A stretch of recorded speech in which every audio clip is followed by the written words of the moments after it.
राधे राधे। कुरुक्षेत्र की युद्ध भूमि में अब शंखनाद थम चुका है और दोनों सेनाएं आमने सामने खड़ी हैं। परंतु सबसे बड़ा युद्ध अब बाहर नहीं, श्री अर्जुन के भीतर चल रहा है। प्रथम अध्याय में हमने देखा कि अर्जुन ने युद्ध के सभी पहलुओं पर विचार किया। उन्होंने धर्म की मर्यादा देखी, कुल परंपरा का भविष्य देखा, पाप और नरक का भय देखा और अंत में करुणा से भरकर अपने ही निर्णय पर ग्लानि करने लगे।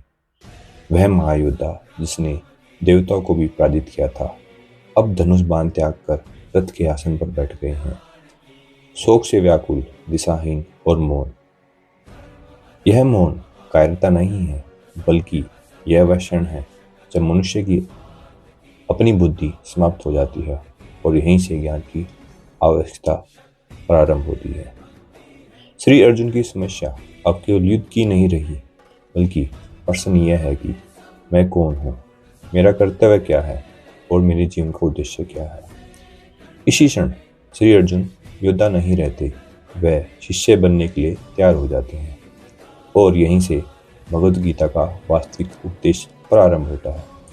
भगवान श्री कृष्ण मित्र से गुरु बनते हैं और दूसरा अध्याय न केवल अर्जुन के लिए बल्कि हर उस व्यक्ति के लिए जो जीवन में कभी मोह, शोक, भय और निर्णयहीनता से गुजरा है।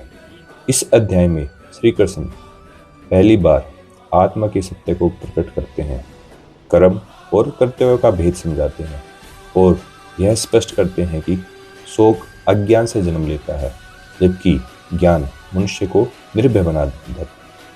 यदि प्रथम अध्याय समस्या की भूमि है तो दूसरा अध्याय समाधान की नींव है। तो अब भगवद गीता के दूसरे अध्याय का सार प्रारंभ होता है और आज से इस वीडियो में हम जानेंगे भगवद गीता के दूसरे अध्याय के बारे में। और श्लोक 45 यानी कि भगवद गीता के दूसरे अध्याय का पहला श्लोक, इसमें श्री संजय धृतराष्ट्र को कहते हैं, करुणा से व्याप्त, शोकयुक्त और अश्रुपूरित नेत्रों वाले श्री अर्जुन को देखकर मधुसूदन कृष्ण ने ये शब्द कहे, हे अर्जुन, भौतिक पदार्थों के प्रति करुणा, शोक तथा अश्रु ये सब असली आत्मा को न जानने के लक्षण हैं। शाश्वत आत्मा के प्रति करुणा ही आत्म साक्षात्कार है और सभी इंसानों की असली करुणा शाश्वत आत्मा के प्रति होनी चाहिए, न कि नाशवान शरीर के प्रति। अब इस श्लोक में अगर हम ध्यान से देखें तो मधुसूदन शब्द अत्यंत महत्वपूर्ण है और इसका यहाँ पे इस्तेमाल किया गया है क्योंकि कृष्ण ने मधु नामक असुर का वध किया था और अब अर्जुन यह चाहते हैं कि श्री कृष्ण उस अज्ञान रूपी असुर का वध करे जिसने श्री अर्जुन को कर्तव्य से विमुख कर रखा है। अब यहाँ पे अज्ञान रूपी असुर शब्द का प्रयोग इसलिए हुआ है क्योंकि हम शरीर को ही आत्मा मान लेते हैं।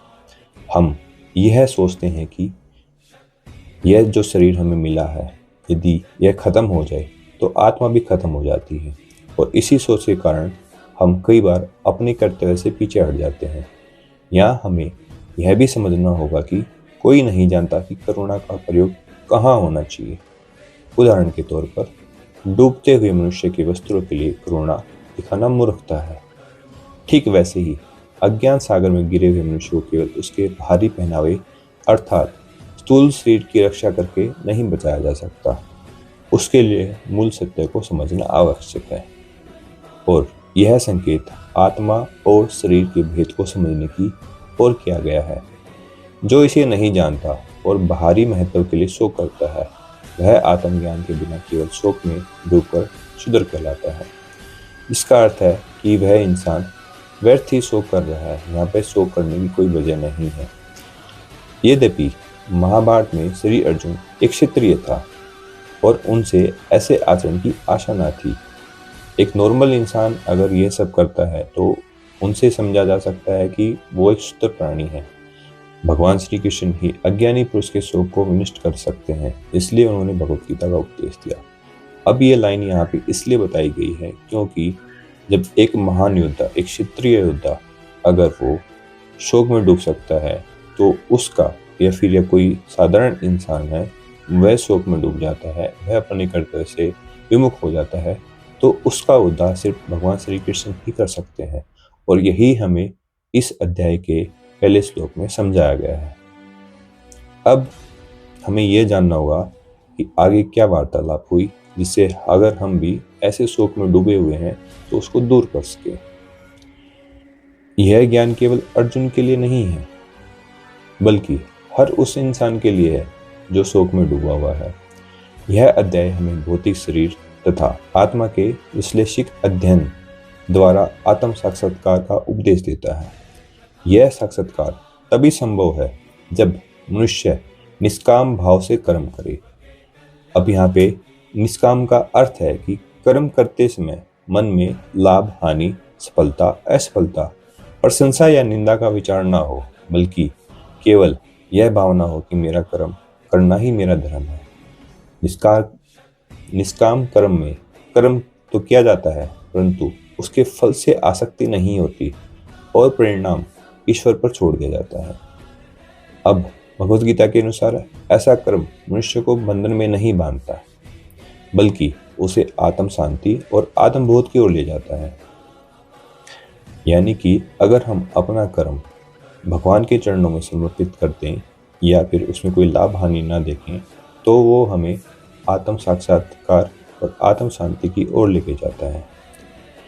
अब इस श्लोक और उसके तात्पर्य से हमें यह महत्वपूर्ण जीवन शिक्षा मिलती है कि केवल भावुक होकर शोक करना या करुणा दिखाना सच्ची करुणा नहीं है, बल्कि सच्ची करुणा यह है कि जो मनुष्य को अज्ञान से ज्ञान की ओर ले जाए। अपने कर्तव्य से भागना भी समस्या का समाधान नहीं है। अब अगर कोई इंसान अपना कर्तव्य कर रहा है और उसके अंदर किसी तरीके का शोक, दया या कुछ आ जाता है, लेकिन वह कर्तव्य उसके लिए जरूरी है, तो उसको अपने कर्तव्य से भागना नहीं चाहिए, क्योंकि यह कोई समाधान नहीं है, बल्कि कर्तव्य को समझकर निभाना ही जीवन का सही मार्ग है। श्री अर्जुन की तरह हमें भी जीवन में कई बार भ्रम, भय और भावना में उलझ जाते हैं, परंतु श्री कृष्ण का उपदेश सिखाता है कि निष्काम भाव से किया गया कर्म ही हमें मानसिक शांति और जीवन की स्पष्ट दिशा देता है। तो आज के जीवन में हमें स्वयं से पूछना चाहिए, क्या हम अपना कर्म केवल फल की चिंता में कर रहे हैं या हम अपने कर्तव्य को पूरे मन से निभा रहे हैं। यदि हम फल की चिंता छोड़कर अहंकार और भय से मुक्त होकर निष्काम भाव से अपना कर्म करें, तो निश्चित ही हमारा जीवन अधिक संतुलित, शांत और उद्देश्यपूर्ण बन सकता है। तो आज से ही हमें अपने कर्मों को पूजा समझकर करना चाहिए।